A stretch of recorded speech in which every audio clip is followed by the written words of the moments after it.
That was my first thought when he snapped yesterday, was that he had snapped after the game, and I felt like this is a reflection. This is a sign that behind the scenes things are boiling over pretty good. Mm-hmm. There's a lot of emotion and passion, and in some ways it's good to know, but in other ways, maybe it's a sign of just how bad things are, and I hope they can get better. I mean, they're just 3-3. I want to know, why this is such a big surprise to Jerry Jones. Maybe he thinks that this team isn't going to be able to pull out of it in the coming years, and maybe they're trending in a bad way. Maybe it's, directly after giving Dak and CD that money, watching them, not even be able to complete passes. Yeah. Is this frustration with the players? Is it frustration with the coaches? I've given you a number of good players, and this is the best you can do with it. But one thing is for sure, he's hot. And I love it because it takes him getting uncomfortable and hot for meaningful change to happen. So we enter a period of possible change, and we absolutely hope for the best. 972 says Gavin would have hung up on him. I don't know what I would have done. I think about that a number of times. I could only hope to have handled it as well as those gentlemen did yesterday morning. Yeah.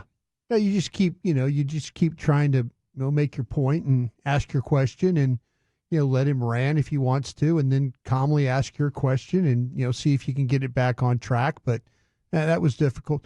I asked you guys in the pre-show meeting, and I just wondered if maybe this is a situation that Jerry is upset because that he told these guys, I don't want to sign Dak. I don't want to do this with a contract. I don't want to do this. I don't want to do that. And they talked him into it. And now he's the one taking the arrows for it.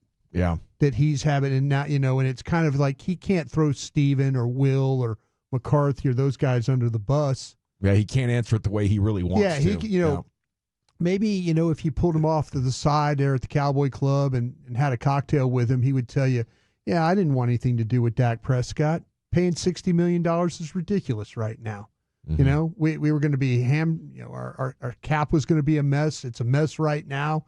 We're trying to be a draft and develop team. I can't sign anybody because of that. Well, I mean I'm just asking. Yeah.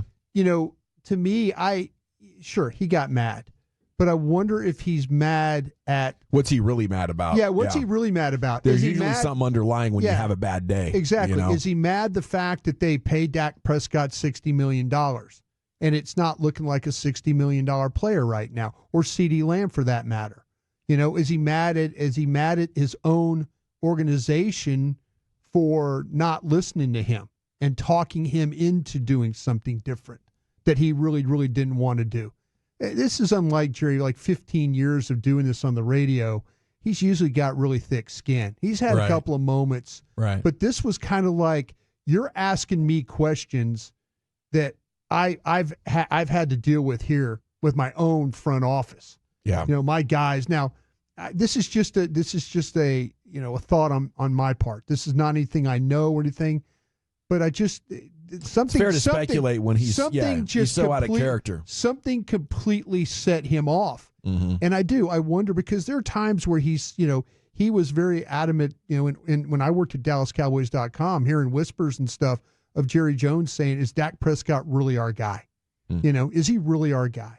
And then you look at these holdout of CeeDee Lamb, you look at Dak, how that went down to the end. Maybe they had to convince Jerry that, like, we need to do this. Maybe that is the case, but I would feel like Jerry would be the one with the more bad football ideas, running around here talking about Zeke being a good option to run the ball still. I'm just saying that, but Jerry's the one that has to stand out there and answer the questions now. Yeah. And he's like, and he can't come out and say, well, damn, Steven tried to convince me to do this, and I didn't want to do this. Now look at us. We're 3-3. We can't move the damn ball. We got a coach that ain't very creative. Jerry does watch other games. Yeah. He is watching the 49ers and the Rams and everybody else that has an offense that gets their star players going. Mm-hmm. He's got a quarterback that's 8th, 9th, 10th best in the league with this guy calling plays. He said something yesterday, though, that I thought was really informing on what his football perspective is, talking about watching of the games. He said, a good defensive coordinator could BS the head coach if the head coach doesn't have a defensive background about why things aren't going well. And I thought you put yourself, Jerry Jones, in that situation. You have coaches BSing you about what it's going to take to win. Yeah. And if you're not a committed GM that's studying football and studying what's working in today's NFL, that's fair. You're taking Jason Garrett and Mike McCarthy's word for it for the last 15 years. There you go. And I speculated the other day why they were late to a meet, like why McCarthy was 2 hours late.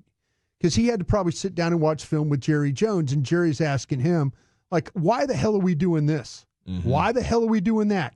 Why you told me in the leading up to this game? Jerry even said it. He goes, I think he said in the post game, Zach. He said, I thought we would move the ball better on this offense, on their defense. He reiterated it yesterday with Shan. And he did. He goes, I thought we would move the ball better.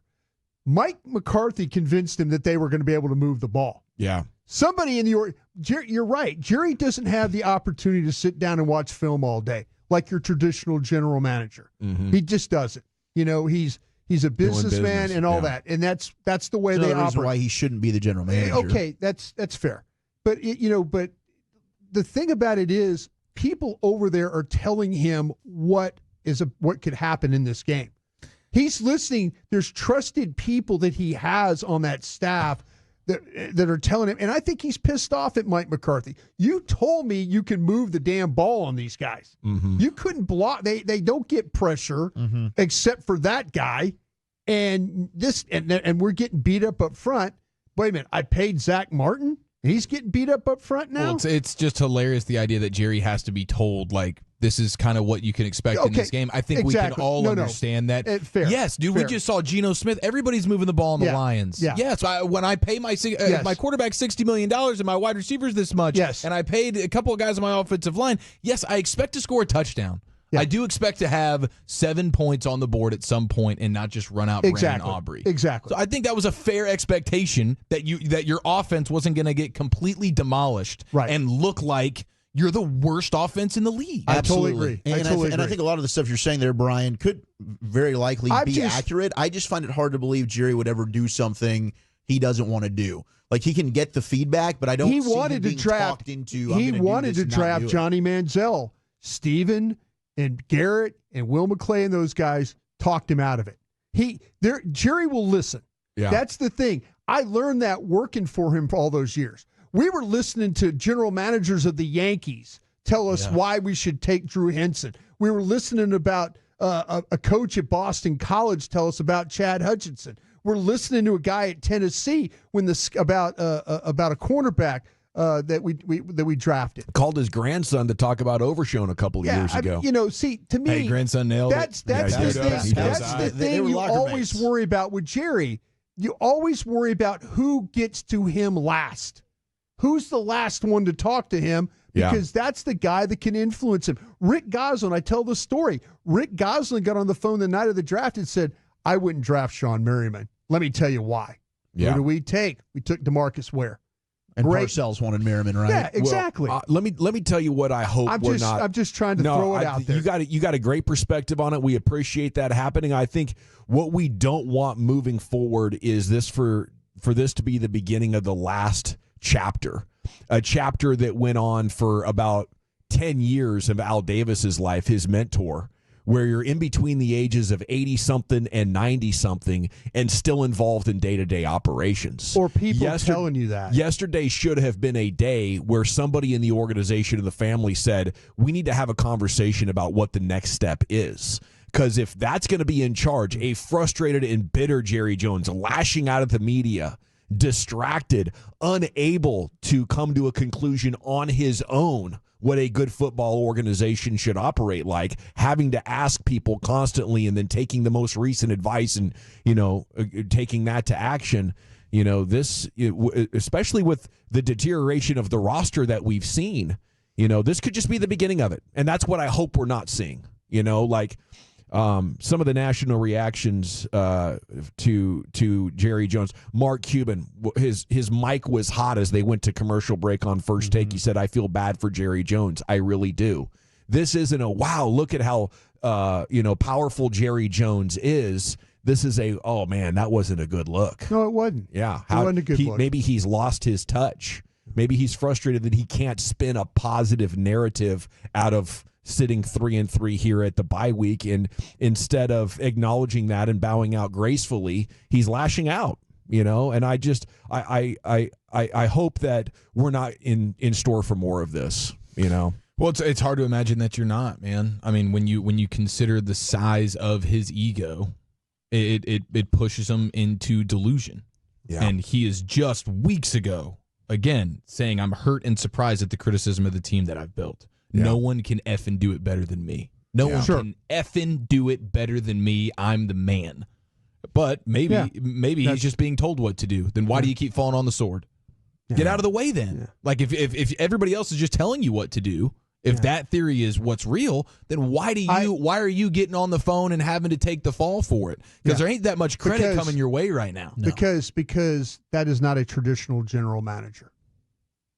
That's why. And that's why you have to rely on people in the trenches to be able to steer you where you need to go, because he's not going to relinquish that. Okay, it's just not going to happen. But if people are telling him, Dad, you got to sign this quarterback. We can't go through not having this quarterback on it. We can't go through. We can't. There's people. This thing was very much split on signing that guy. He's not playing as great right now. And that's, I think, the problem, because the owner's like, he wasn't sure about this guy. Yeah, he wasn't sure. And you know what? He went with his lieutenants on this one. Mm-hmm. I'm totally speculating here. But I've been in that room where people bring up conversations and Jerry listens. We know that Jerry and Steven really came to a wrestling match over Deion Sanders a number of years ago.